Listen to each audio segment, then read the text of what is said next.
All right, let's get one thing straight from the jump. Some folks think the toughest thing a kid like me ever faces is a hard math problem. Yeah, right. The real challenge, walking into a room where every eye tells you to sit down, keep quiet, and be grateful you even got in the door. You ever wonder what happens when the bus driver's son stands up in the most elite school in the state, and instead of shrinking, ends up turning the tables on the person who tried to break him? Yeah, that happened. And if you stick with me, I'll tell you exactly how it went down, messy, raw, and not at all how they planned. So picture it.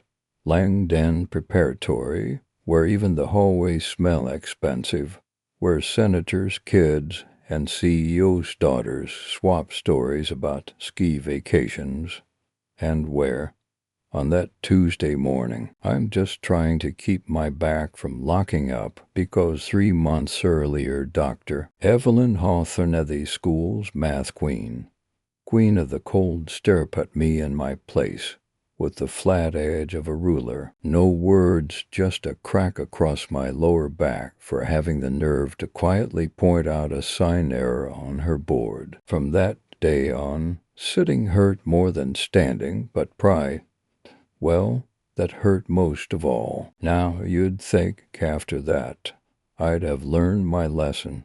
Stay small, stay quiet, take the free ride, and don't stir up the water. But there's something about pain, both the kind you wear on your skin and the kind that burrows into your bones, that makes it impossible to sit still forever. That morning, my dad, Thomas, the city's best bus driver, and the only parrot I got left, made us burnt toast, powdered eggs, the same advice as always. Keep your head down, Marco. Don't give 'em a reason to look your way.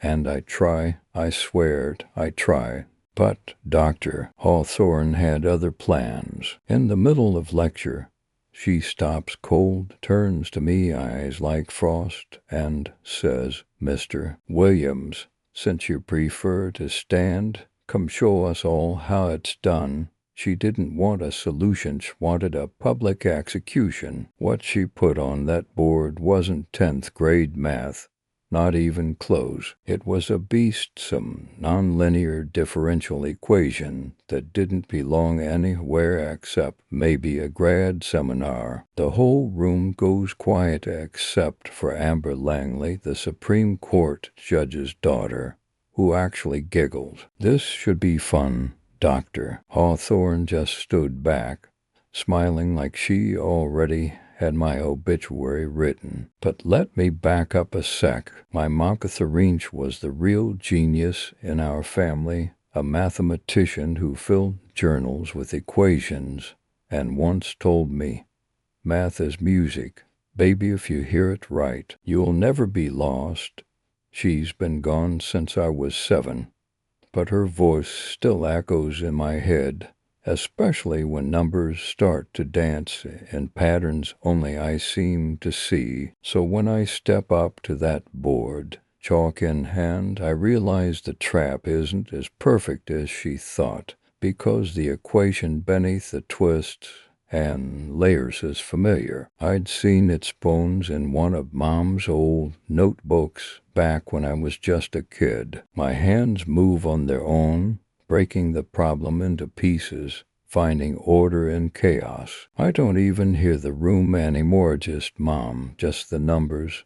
That's the sense that, for once, I don't need permission to be brilliant. 5 minutes later, the board is filled, neat and humming with solution, and I turn to a silence so thick it could snap. Dr. Hawthorne's face is stone, but behind her eyes I see it fear, confusion, maybe even the start of respect. "Where did you learn that?" she asks, voice tight as piano wire. "My mother's journals," I tell her. Nothing more. The bell rings, but nobody moves.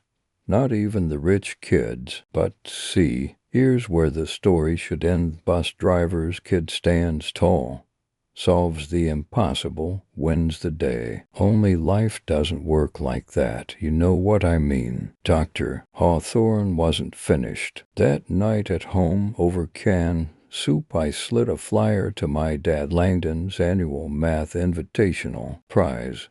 $5,000, a ticket to Stanford's summer program, and a shot at something bigger. But it's invitation only, and guess who decides who gets in? Dad just looks at me, then nods. She'd want you to burn that place down with numbers. Yeah, that's the plan. Behind closed doors, though, Dr. Hawthorne starts building walls, calling the committee, whispering that I am unstable, maybe a cheater, maybe not even worthy. She digs into Mom's past, does everything but admit I belong. Meanwhile, in class, the other kids start to notice, start to whisper, start to ask if maybe, just maybe, I'm the real thing. And that's what really scares her. 2 days later, a note shows up in my locker: withdraw or be withdrawn. No name, but the thread is clear. That afternoon, Dr. Hawthorne brings in a guest from Yale, Dr. Clarence Woodridge, a real mathematician. He lectures, makes a slip, and I see a subtle misstep, just enough to matter. Dad's words ring in my ear. You've got the truth. Say it, even if your voice shakes. So I do. I stand, correct the error, and prove it on the board right there in front of everyone. Dr. Woodridge just stares, then mutters, brilliant. Even he asks if I'm in the competition. Dr. Hawthorne forces a smile. We're still reviewing applicants. Yeah, right. Next thing I know, I'm called to the principal's office. Dr. Hawthorne's already there. There are concerns about your demeanor. Principal Bolton says, trying to sound fair, because I solved an equation. I ask, no, because you're undermining authority. Dr. Hawthorne snaps. That's when I know it was never about math, never about rules. It's about who gets to win and who's supposed to lose. That night, Dad just hands me a sandwich, lets me talk when I'm ready. They're trying to push me out, I tell him. He squeezes my shoulder. People like that fear someone who isn't afraid of them. The next morning, I sign up official entry, Marco J. Williams. Let them come. On Monday, the list goes up. My name's there, bottom of the sheet, but still there. Whispers flighted, and Hawthorne tried to block him. Is he really the boss kid? I don't answer. I don't need to. My name is enough. Meanwhile, in the faculty lounge, Dr. Hawthorne is losing her grip. The assistant principal just shrugs. After what you did, even Yale's guy says you're gifted. That night, I read Mom's journal cover to cover, her words scribbled in the back. If you're reading this, my sweet Marco, it means you found the courage to step into the light. Math is a language of truth, and truth is always worth fighting for. My hands shake, but my heart's steady. The day of the competition, the auditorium is packed. Parents in designer suits, judges from MIT, Oxford, Stanford, the works. One by one, the favorites go up: Amber, Jared, Sophia. Then me. I walk on stage, lights blazing, not blinking. Dr. Hawthorne sits front row, arms crossed, face like marble. The problem she picked is another one of Mom's twisted, disguised. But I see through it. I don't just solve it, I rebuild it. Show the audience how the whole thing changes if you let variables breathe. If you treat math like life itself, full of uncertainty and possibility. When I finish, the room is dead silent, and the applause starts, rising like thunder. A standing ovation so loud it shakes the floor. I just stand there, hands chalky, breathing hard, knowing I did what they never expected. Turn their impossible into my moment. Backstage, a professor from Princeton hands me an envelopeful scholarship to the Summer Scholars Program, early endorsement, if I want it. Dr. Hawthorne, cheese shattered, and this time everyone sees it. Monday morning, the school board meets. Hawthorne under review for misconduct. My medical records and student testimonies on the table. A letter from Princeton seals it. By lunch, the loudspeaker announces her resignation. The halls go quiet. Some cheer, some whisper. Me, I just sit at my usual table, feeling complicated. I beat her.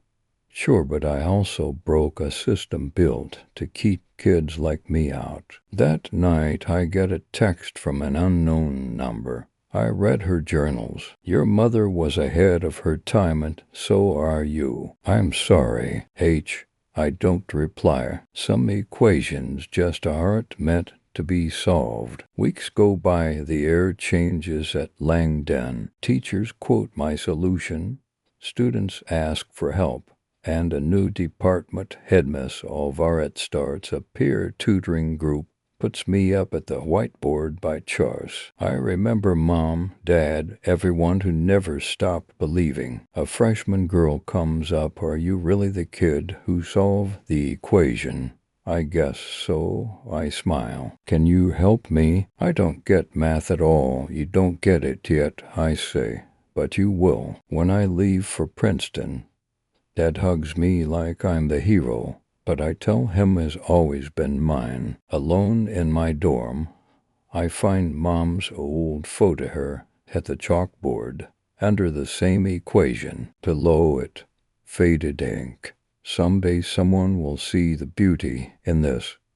Even if it's not me, someone did. Mom, I whisper, someone did. So yeah, this is a story about math. But more than that, it's about standing up when you're told to sit down, about finding truth where nobody thinks to look. And if you felt something listening to this, do me a favor, like the video, drop your city or country in the comments, and subscribe, because who knows, next story might just be yours.